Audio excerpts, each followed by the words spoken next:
शिवशक्त्या युक्तो यदि भवति शक्तः प्रभवितुं न चेदेवं देवो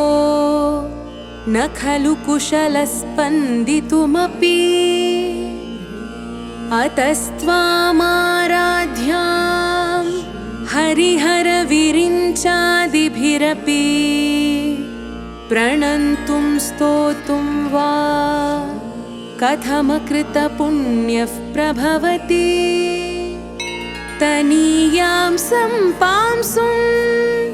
तव चरणपङ्केरुहभवं विरिञ्चिः सञ्चिन्वन् विरचयति लोकानविकलम् वहत्येनं शौरिः कथमपि सहस्रेण शिरसां हरः संक्षुभ्यैनं भजति भसितोद्धूलनविधिम्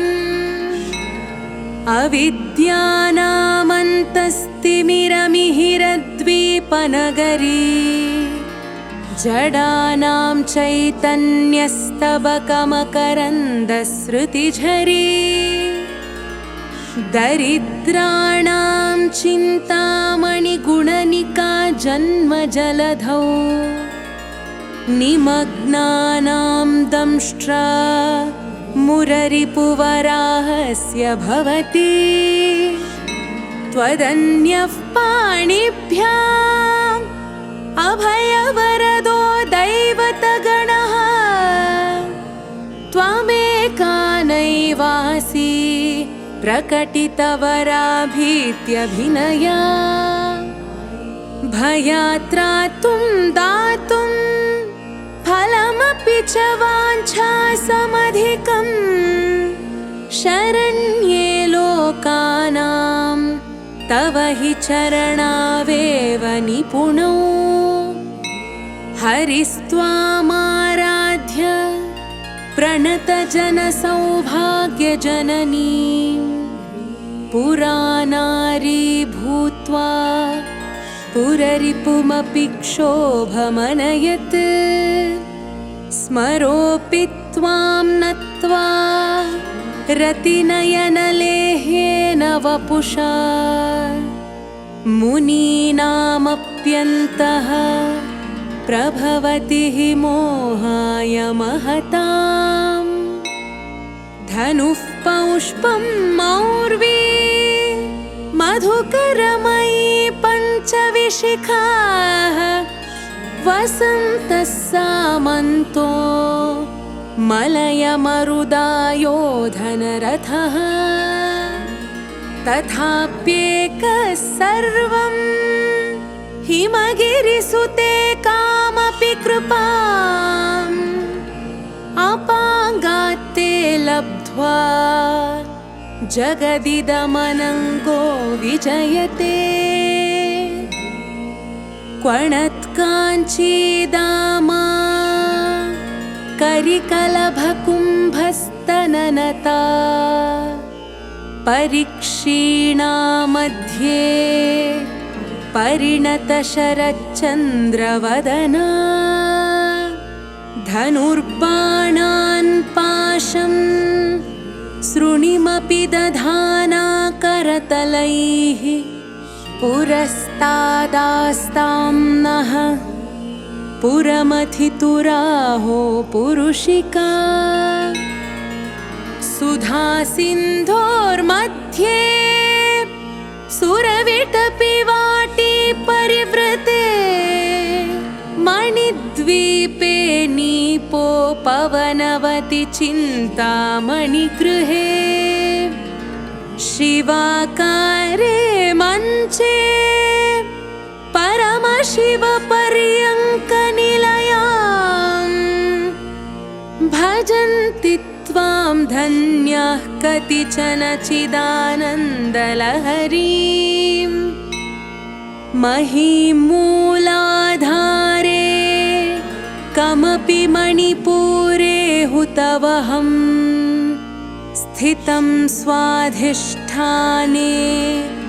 हृदि मरुतमाकाशमुपरि मनोऽपि भ्रूमध्ये सकलमपि भित्त्वा कुलपथम् सहस्रारे पद्मे सहरहसि पत्या विहरसे सुधाधारासारैः चरणयुगलान्तर्विगलितैः प्रपञ्चं सिञ्चन्ति पुनरपि रसाम्नाय महसः अवाप्य स्वां भूमिं भुजगनिभमध्युष्टवलयम् स्वमात्मानं कृत्वा स्वपिशिकुलकुण्डे कुहरिणी चतुर्भिः श्रीकण्ठैः शिवयुवतिभिः पञ्चभिरपि प्रभिन्नाभिः शम्भोः नवभिरपि मूलप्रकृतिभिः चतुश्चत्वारिंशत्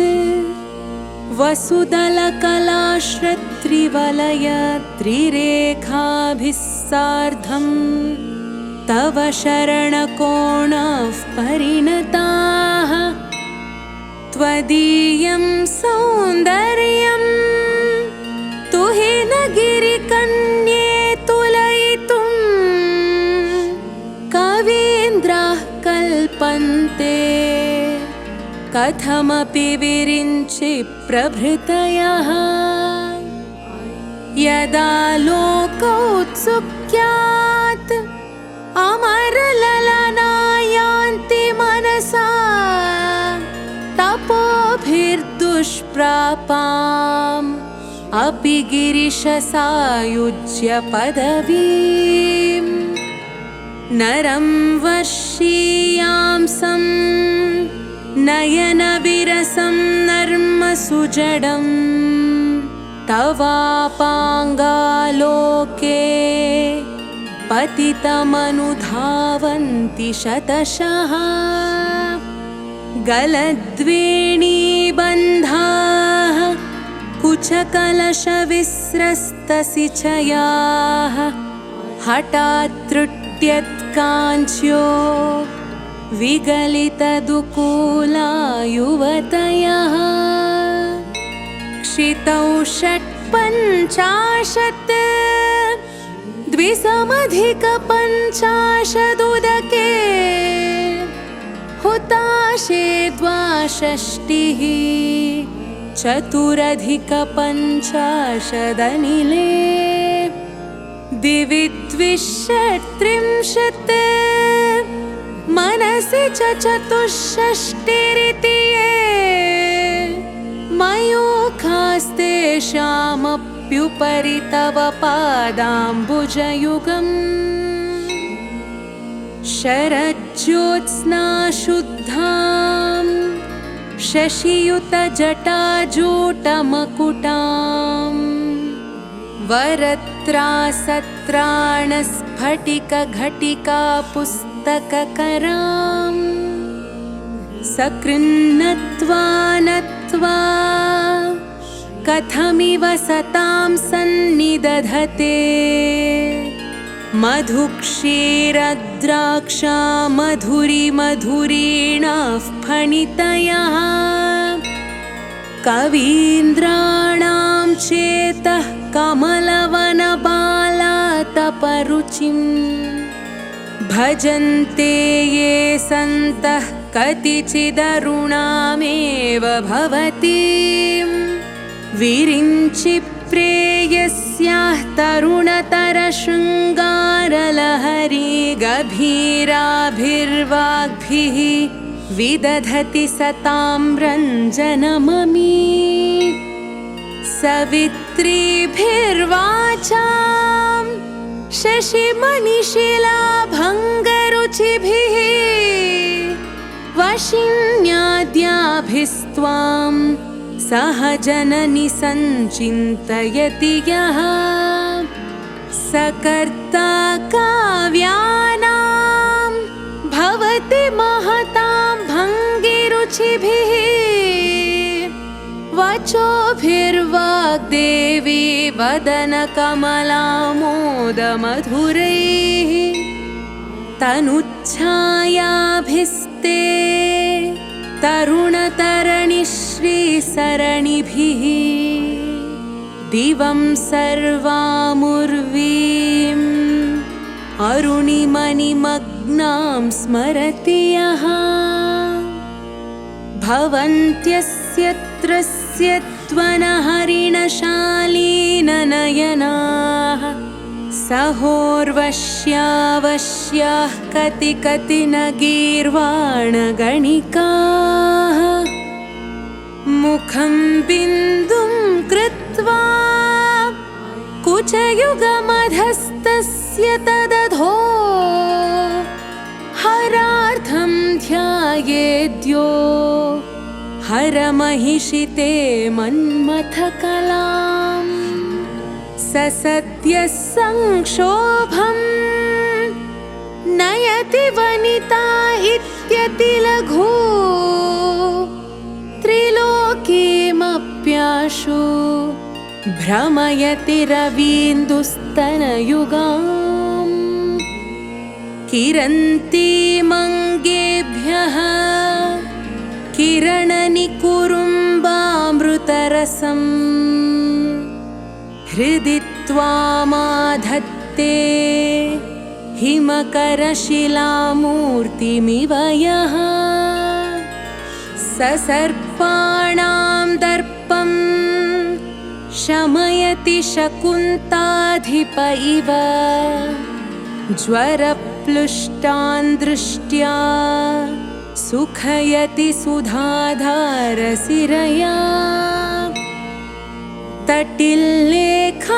तटिल्लेखातन्वीं तपनशशिवैश्वानरमयीं निषण्णां षण्णामप्युपरि कमलानां तव कलां महापद्माटव्यां मृदितमलमायेन मनसा महातः पश्यन्तो दधति परमाह्लादलहरीं भवानि त्वं दासे मयि वितरदृष्टिं सकरुणाम् इति स्तोतुं वाञ्छन् कथयति भवानि त्वमिति यः तदैव त्वं तस्मै दिशसि निजसायुज्य पदवीं मुकुन्द ब्रह्मेन्द्रस्फुटमकुटनीराजितपदां त्वया हृत्वा वामं वपुरपरितृप्तेन मनसा शरीरार्धं शम्भोः अपरमपि शङ्के हृतमभूत् यदेतत्त्वद्रूपं सकलमरुणाभं त्रिनयनं कुचाभ्यामानम्रं कुटिलशशिचूडालमकुटम् जगत्सूते धाता हरिरवतिरुद्रः क्षपयते तिरस्कुर्वन्नेतत् स्वमपि वपुरीशस्तिरयति सदा पूर्वः सर्वं तदिदमनुगृह्णाति च शिवः तवाज्ञामालम्ब्य क्षणचलितयोर्भ्रूलतिकयोः त्रयाणां देवानां त्रिगुणजनितानां तव शिवे भवेत् पूजा पूजा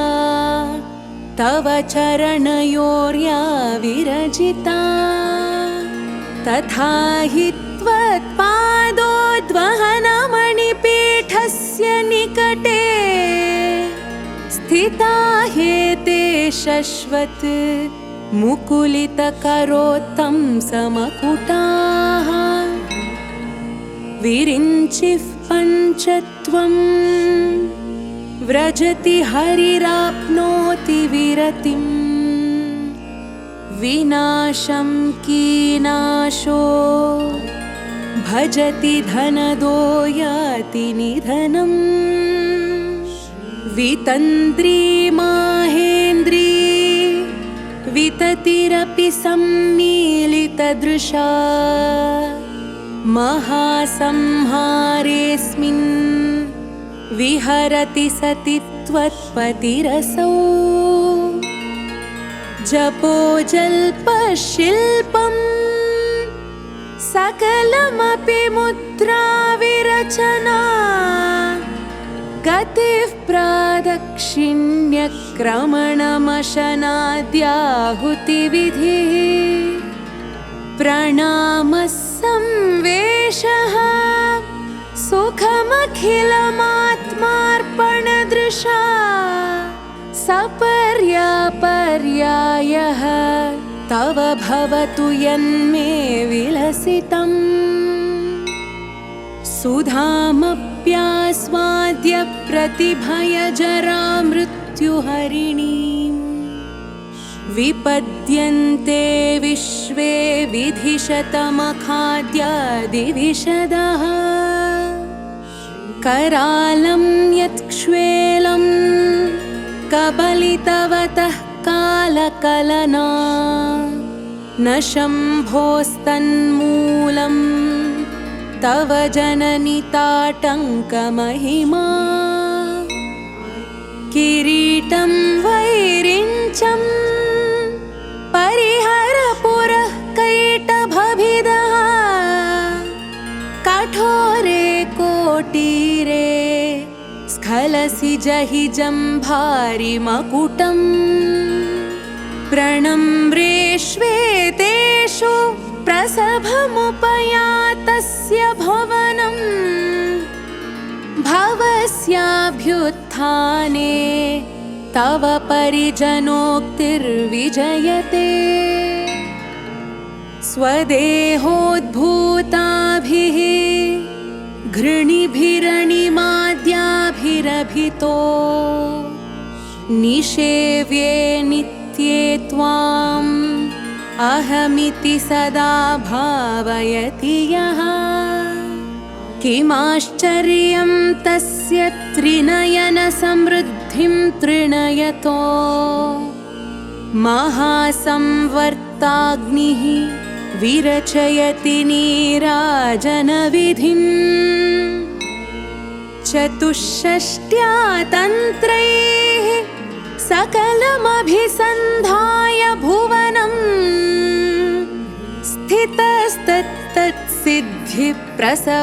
स्थितस्तत्तत्सिद्धिप्रसवपरतन्त्रैः पशुपतिः पुनस्त्वन्निर्बन्धात्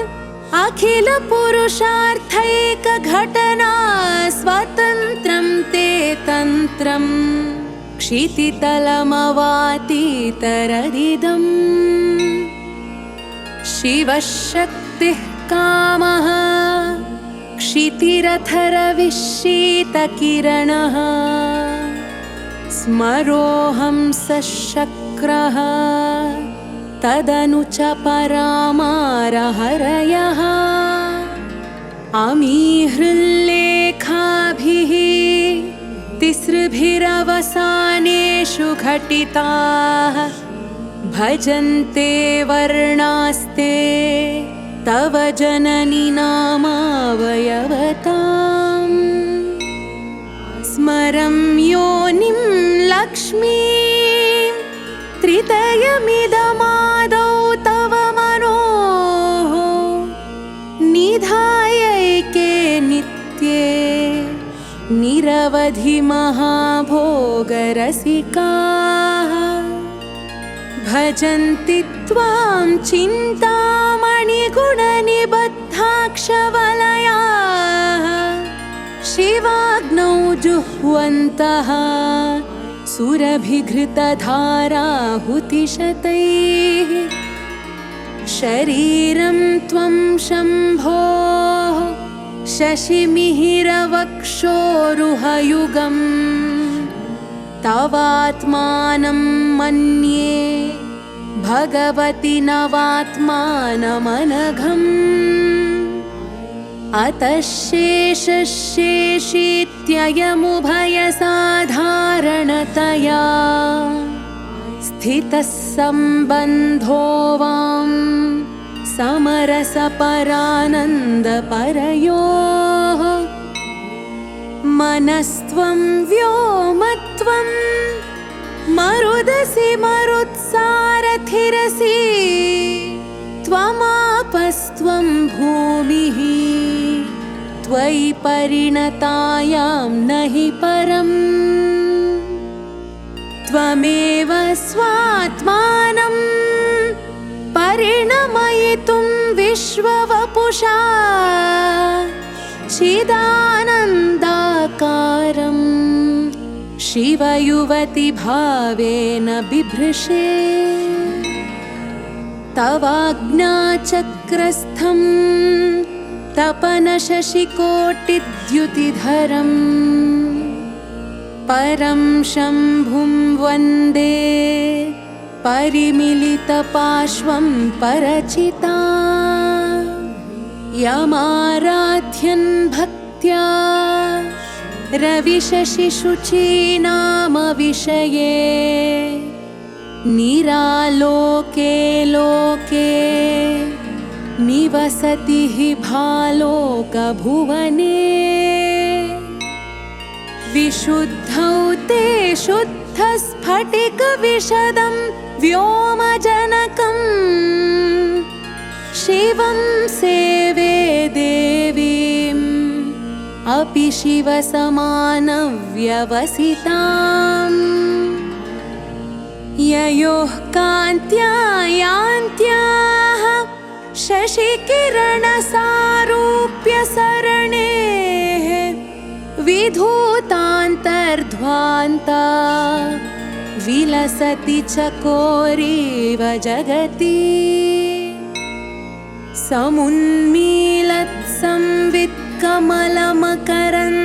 समुन्मीलत्संवित्कमलमकरन्दैकरसिकम् भजेऽहं सद्वन्द्वं किमपि महतां मानसचरम्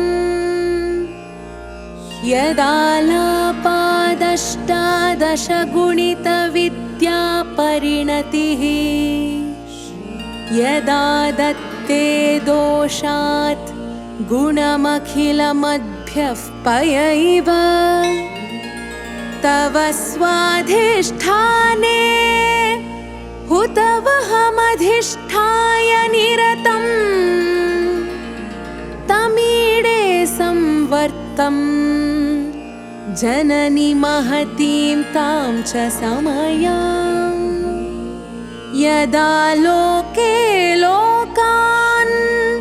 दहति महति क्रोधकलिते दयार्द्राया दृष्टिः शिशिरमुपचारं रचयति तटित्वन्तं शक्त्या तिमिरपरिपन्थिस्फुरणया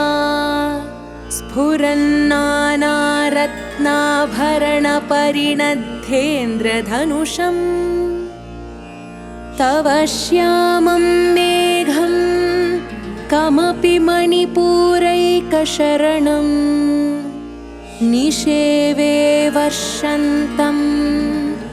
हरमिहिरतप्तं त्रिभुवनम् तवाधारे मूले सहसमयया लास्यपरया नवात्मानं मन्ये नवरसमहाताण्डवनटम् उभाभ्यामेताभ्याम् उदयविधिमुद्दिश्य दयया सनाथाभ्यां जज्ञे जनकजननीमज्जगदिदम् गतैर्माणिक्यत्वं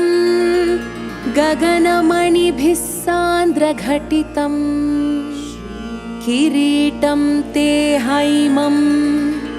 हिमगिरिसुते कीर्तयति यः सनीडे यच्छायाच्छूर्णशबलं चन्द्रशकलं धनुःशौनासीरं किमिति न निबध्नाति धिषणाम् धुनोतुध्वान्तं नः तुलितदलितेन्देवरवनम् घनस्निग्धश्लक्ष्णं चिकुरनिकुरुम्बं तव शिवे यदीयं सौरभ्यं सहजमुपलब्धुं सुमनसो वसन्त्यस्मिन् मन्ये बलमथनवाटी विटपिनाम् तनोतु क्षेमं नः तव वदनसौन्दर्यलहरी परिवाहस्रोतः सरणिरिव सीमन्तसरणिः वहन्ती सिन्दूरं प्रबलकबरी भारतिमिरद्विषां बृन्दैर्बन्दीकृतमिव नवीनार्ककिरणम् अरालैः स्वाभाव्यात् अलिकलभसश्रीभिरलकैः परीतं ते वक्त्रम् परिहसति पङ्केरुहरुचिम् दरस्मेरे यस्मिन् दशनरुचिकिञ्जल्करुचिरे सुगन्धौ माद्यन्ति स्मरदहनचक्षुर्मधुलिहः ललाटं लावण्यद्युतिविमलमाभाति तव यत् द्वितीयं तन्मन्ये मकुटघटितं चन्द्रशकलम् विपर्यासन्न्यासात् उभयमपि सम्भूय च मिथः सुधालेपस्यूतिः परिणमतिराकाहिमकरः भ्रुवौ भुग्ने किञ्चित् भुवनभयभङ्गव्यसनिनी त्वदीये नेत्राभ्यां मधुकररुचिभ्यां धृतगुणम् धनुर्मन्ये सव्येतरकरगृहीतं रतिपतेः प्रकोष्ठे मुष्टौ च स्थगयति निगूढान्तरमुमे अहसूते सव्यं तव नयनमर्कात्मकतया त्रियामां वामं ते सृजति रजनीनायकतया तृतीया ते दृष्टिः दरदलितहेमाम्बुजरुचिः समाधत्ते सन्ध्यां दिवसनिशयोरन्तरचरीम् विशाला कल्याणी स्फुटरुचिरयोध्या कुवलयैः कृपाधारा किमपि मधुरा भोगवतिका अवन्ती दृष्टिस्ते बहुनगरविस्तारविजया ध्रुवं तत्तन्नाम व्यवहरणयोग्या विजयते कवीनां सन्दर्भस्तबकमकरन्दैकरसिकम् कटाक्षव्याक्षेपभ्रमरकलभौ कर्णयुगलम् अमुञ्चन्तौ दृष्ट्वा तव नवरसास्वादतरलौ असूयासंसर्गात् अलिकनयनं किञ्चिदरुणम् शिवे शृङ्गारार्द्रा तदितरजने कुत्सनपरा सरोषा गङ्गायां गिरिशचरिते विस्मयवती हराहिभ्यो भीता सरसिरुह सौभाग्यजयिनी सखीषु स्मेराते मयि जननि दृष्टिः सकरुणा गते कर्णाभ्यर्णं गरुत इव पक्ष्माणि दधति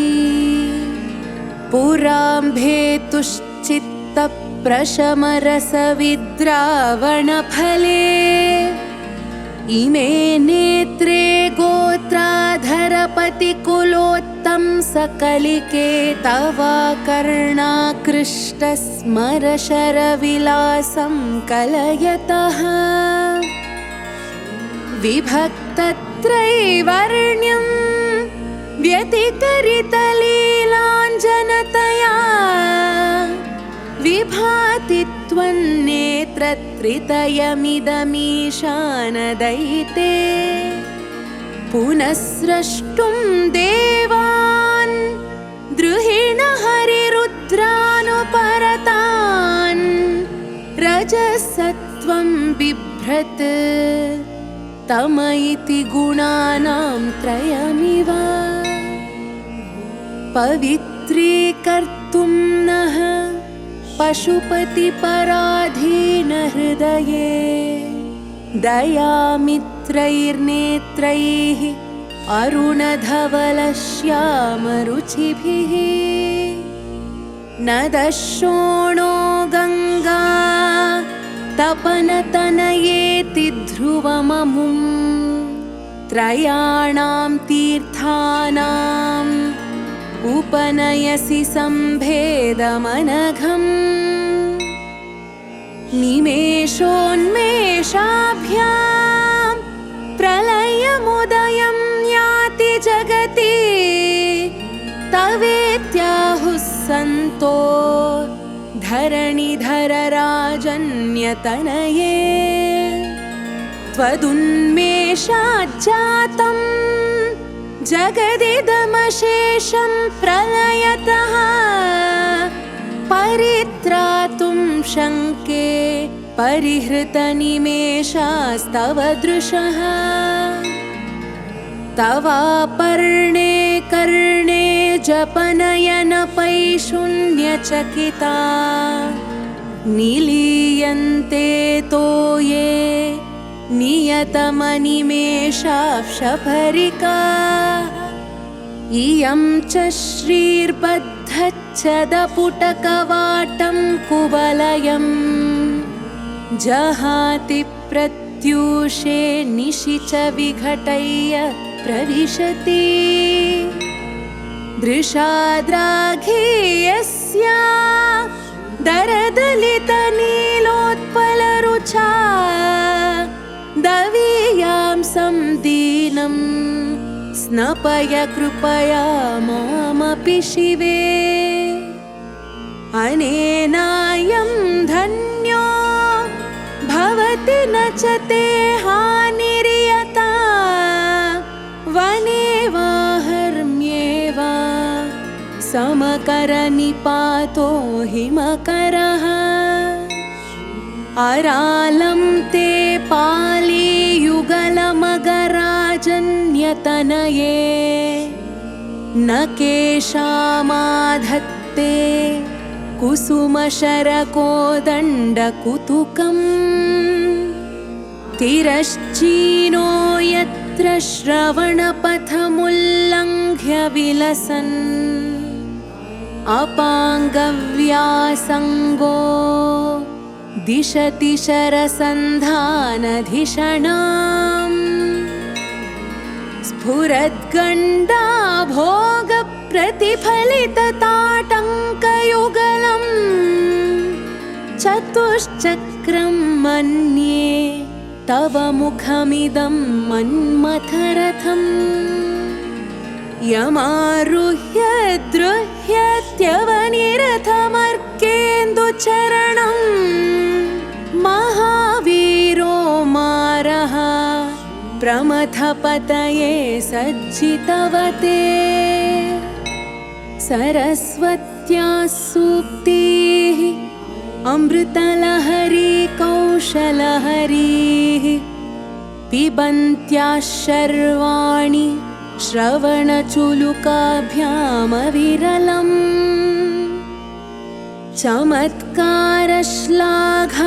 चमत्कारश्लाघाचलितशिरसः कुण्डलगणो झणत्कारैस्तारैः प्रतिवचनमाचष्ट इव ते असौ नासावंशः तुहिनगिरिवंशध्वजपटे त्वदीयो नेदीयः फलतु फलमस्माकमुचितम् वहत्यन्तर्मुक्ताः शिशिरकरनिश्वासगलितम् समृद्ध्यायत्तासां बहिरपि च मुक्तामणिधरः प्रकृत्या रक्तायाः तव सुदति दन्तच्छदरुचेः प्रवक्ष्ये सादृश्यं जनयतु फलं विद्रुमलता न बिम्बं तद्बिम्बप्रतिफलनरागादरुणितम् तुलामध्यारोढुं कथमिव विलज्जेत कलया स्मितज्योत्स्नाजालं तव वदनचन्द्रस्य पिबताम् चकोराणामासीत् अतिरसतया चञ्चुजडिमा अतस्ते शीतांशोः अमृतलहरीमाम्लरुचयः पिबन्ति स्वच्छन्दं निशि निशि भृशं काञ्जिकधिया अविश्रान्तं पत्युः गुणगणकथाम्रेडन जपा जपा पुष्पच्छाया तव जननि जिह्वा जयति सा यदग्रासीनायाः स्फटिकदृशदच्छच्छविमयी सरस्वत्या मूर्तिः परिणमति माणिक्यवपुषा रणे जित्वा दैत्यान् अपहृतशिरस्त्रैः कवचिभिः निवृत्तैश्चण्डांश त्रिपुरहरनिर्माल्य विमुखैः विशाखेन्द्रोपेन्द्रैः शशिविशदकर्पूरशकला विलीयन्ते मातः तव वदनताम्बूलकबलाः विपञ्च्या गायन्ति विविधमपदानं पशुपतेः त्वयारब्धे वक्तुं चलितशिरसा साधुवचने तदीयैर्माधुर्यैः अपलपिततन्त्रीकलरवाम् निजां वीणां वाणी निचुलयति चोलेन निभृतम् कराग्रेण स्पृष्टं तुहिनगिरिणा वत्सलतया गिरीशेनोदस्तं मुहुरधरपानाकुलतया कराग्राह्यं शम्भोः मुखमुकुरवृन्तं गिरिसुते कथं कारं ब्रूमः तव चुबुकमौपम्यरहितम् भुजाश्लेषान्नित्यं पुरदमयितुः कण्टकवती तव ग्रीवाधत्ते मुखकमलनालश्रियमियम् स्वतश्वेता कालागरुबहुलजम्बालमलिना मृणालीलालित्यं वहति यदधोहारलतिका गले रेखास्तिस्रो गतिगमकगीतैकनिपुणे विवाहव्यानद्ध प्रगुणगुणसंख्या प्रतिभुवः विराजन्ते नानाविधमधुररागाकरभुवां त्रयाणां ग्रामाणां स्थितिनियमसीमान इव ते मृणालीमृद्वीणां तव भुजलतानां च तसृणां चतुर्भिः सौन्दर्यं सरसिजभवस्तौति वदनैः नखेभ्यः सन्त्रस्यन् प्रथममथनादन्धकरिपोः चतुर्णां शीर्षाणां सममभयहस्तार्पणधिया नखानामुद्योतैः नवनलिनरागं विहसतां कराणां ते कान्तिं कथय कथयामः कथमुमे कयाचित्वा साम्यं भजतु कलया हन्तकमलम् यदि क्रीडल्लक्ष्मीचरणतललाक्षारसचणम् समं देवि स्कन्दद्विपवदनपीतं स्तनयुगं तवेदं नः खेदं हरतु सततं प्रस्नुतमुखम् यदालोक्याशङ्काकुलितहृदयो हासजनकः स्वकुम्भौ हेरम्बः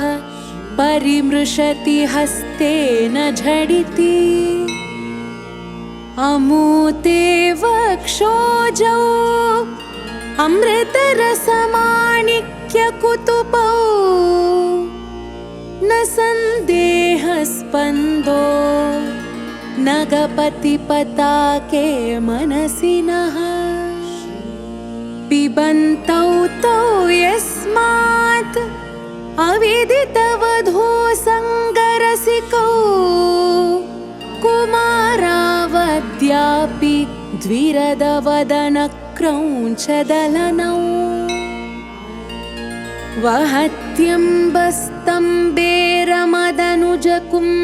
वहत्यम्बस्तम्बेरमदनुजकुम्भप्रकृतिभिः समारब्धां मुक्तामणिभिरमलां हारलतिकां कुचाभोगो बिम्बाधररुचिभिरन्तः शबलितां प्रतापव्यामिश्रां पुरदमयितुः कीर्तिमिव ते तव स्तन्यं मन्ये धरणिधर कन्ये हृदयतः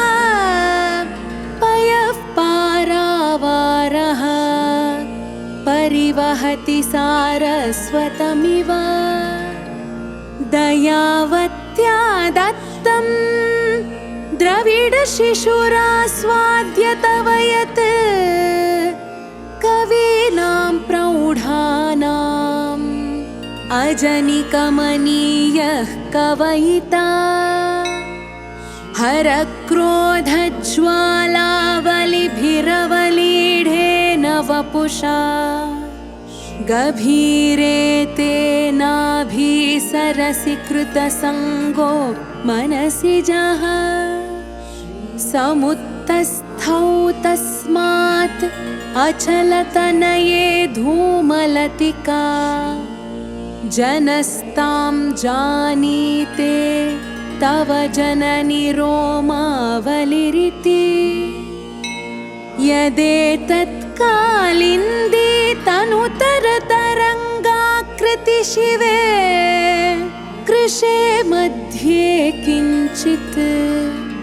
जननि तव यद्भाति सुधियाम् विमर्दादन्योन्यं कुचकलशयोरन्तरगतं तनोभूतं व्योम प्रविशदिवनाभिं कुहरिणीं स्थिरो गङ्गावर्तस्तनमुकुलरोमावलिलता कलावालं कुण्डं कुसुमशरतेजो हुतभुजः रतेर्लीलागारं किमपि तव नाभिर्गिरिसुते बिलद्वारं सिद्धेः गिरिशनयनानां विजयते निसर्गक्षीणस्य स्तनतटभरेण क्लमजुषो नमन्मूर्तेर्नारी तिलकशनकैस्तृट्यत इव चिरं ते मध्यस्य त्रुटिततटिनीतीरतरुणा समावस्थास्थेम्नो भवतु कुशलं शैलतनये कुचौ सद्यस्विद्यत्तटघटितकूर्पासभिदुरौ कषन्तौ दोर्मूले कनककलशाभौ कलयता तव त्रातुं भङ्गात् अलमिति वलग्नं तनुभुवा त्रिधानद्धं देवि त्रिवलिलवलीवल्लिभिरिव गुरुत्वं विस्तारं क्षितिधरपतिः पार्वती निजात् नितम्बादाच्छिद्य त्वयि हरणरूपेण निदधे अतस्ते विस्तीर्णो गुरुरयमशेषां वसुमतीं नितम्बप्राग्भारः स्थगयति लघुत्वं नयति च करीन्द्राणां शुण्डान् कनककदलीकाण्डपटलीम् उभाभ्यामूरुभ्याम् उभयमपि निर्जित्य भवति सुवृत्ताभ्यां पत्युः प्रणतिकठिनाभ्यां गिरिसुते विधिज्ञेजानुभ्यां विबुधकरिकुम्भद्वयमसि पराजेतुं रुद्रं द्विगुणशरगर्भौ गिरिसुते निषङ्गौ जङ्घेते विषमविशिखो बाढमकृता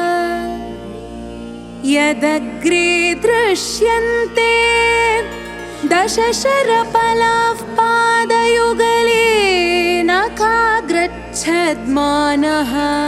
सुरमकुटशाणैकनिशिताः श्रुतीनां मूर्धानो दधति तव यौ शेखरतया ममाप्येतौ मातः शिरसि दयया धेहि चरणौ ययोः पाद्यं पाथः पशुपतिजटाजूटतटिनी ययोर्लाक्षा लक्ष्मीः अरुणहरिचूडामणिरुचिः नमो वाकं ब्रूमो नयनरमणीयाय पदयोः तवास्मै द्वन्द्वाय स्फुटरुचिरसालक्तकवते असूयत्यत्यन्तं यदभिहननायत्स्पृहयते पशूनामीशानः प्रमदवनकङ्केलितरवे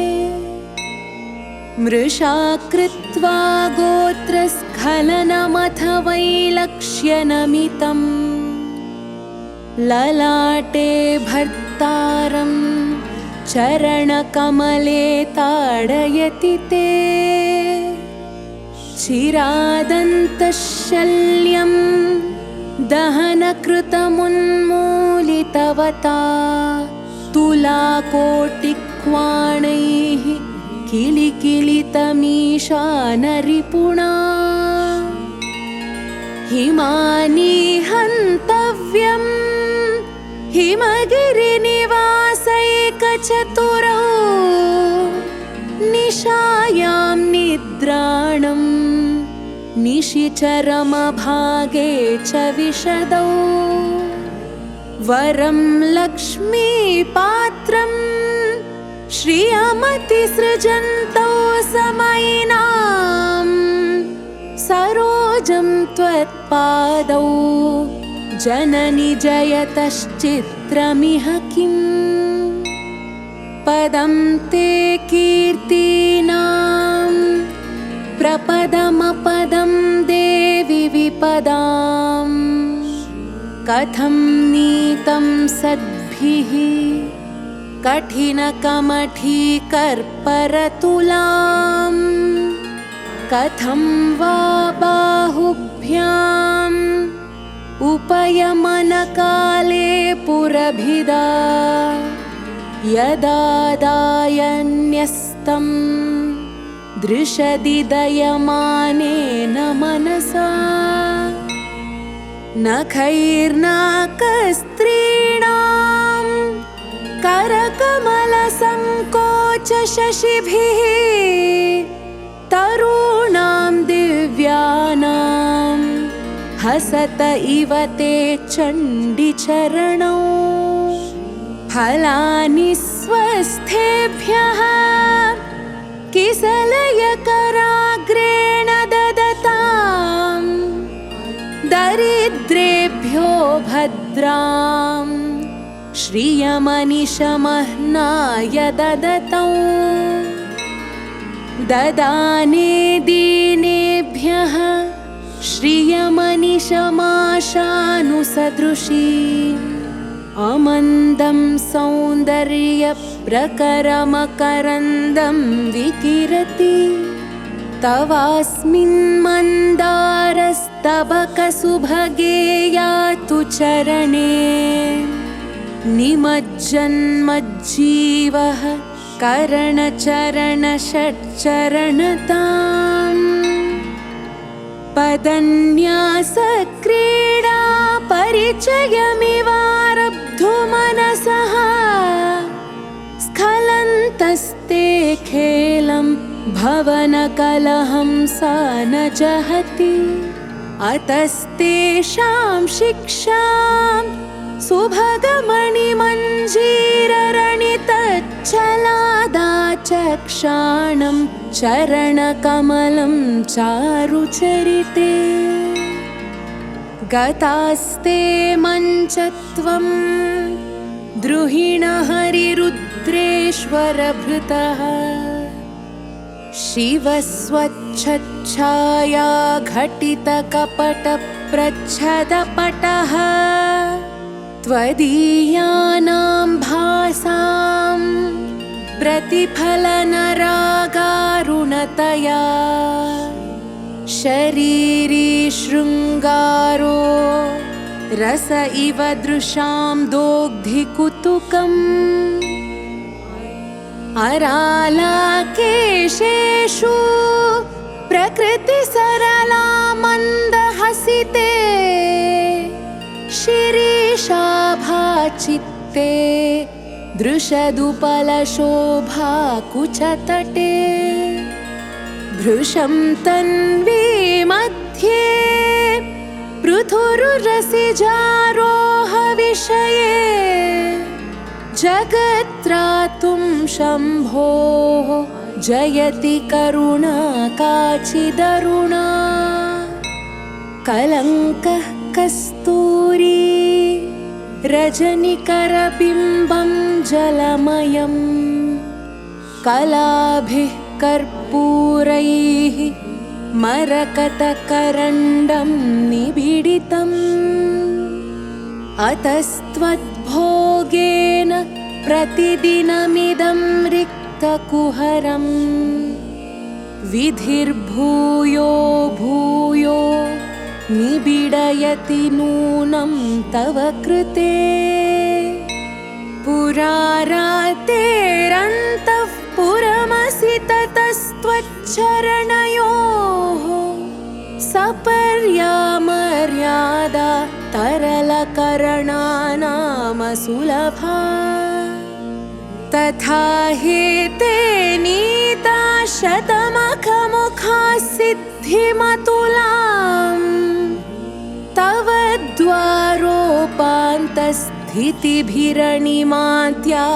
द्वारोपान्तस्थितिभिरणिमाद्याभिरमराः कलत्रं वैधात्रं कति कति भजन्ते न कवयः श्रियो देव्याः को वा न भवति पतिः कैरपि धनैः महादेवं हित्वा तव सति सती नाम चरमे कुचाभ्यामासङ्गः कुरवकतरोरप्यसुलभः गिरामाहुर्देवीं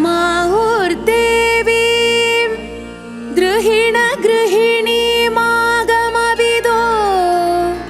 हरेः पत्नीं पद्मां हरसहचरीमद्रितनयां तुरीया कापि त्वं दुरधिगमनिस्सीममहिमा महामाया विश्वं भ्रमयसि परब्रह्ममहिषी कदा काले मातः कथय कलितालक्तकरसं पिबेयं विद्यार्थी तव चरणनिर्णेजनजलम् प्रकृत्या मूकानाम् अपि च कविताकारणतया कदा धत्ते वाणी मुखकमलताम्बूलरसताम् सरस्वत्या लक्ष्म्या विधिहरिसपत्नो विहरते रतेः पातिव्रत्यं शिथिलयति रम्येण वपुषा चिरं जीवन्नेव क्षपितपशुपाशव्यतिकरः परानन्दाभिख्यं रसयति रसं त्वद्भजनवान् प्रदीपज्वालाभिः दिवसकरनीराजनविधिः सुधासूतेश्चन्द्रोपलजललवैरर्घ्यरचना स्वकीयैरम्भोभिः सलिलनिधिसौहित्यकरणम् त्वदीयाभिर्वाग्भिः तव जननि वाचां स्तुतिरियम् त्वदीयाभिर्वाग्भिः तव जननि वाचां स्तुतिरियम् त्वदीयाभिर्वाग्भिः तव जननि वाचां स्तुतिरियम्।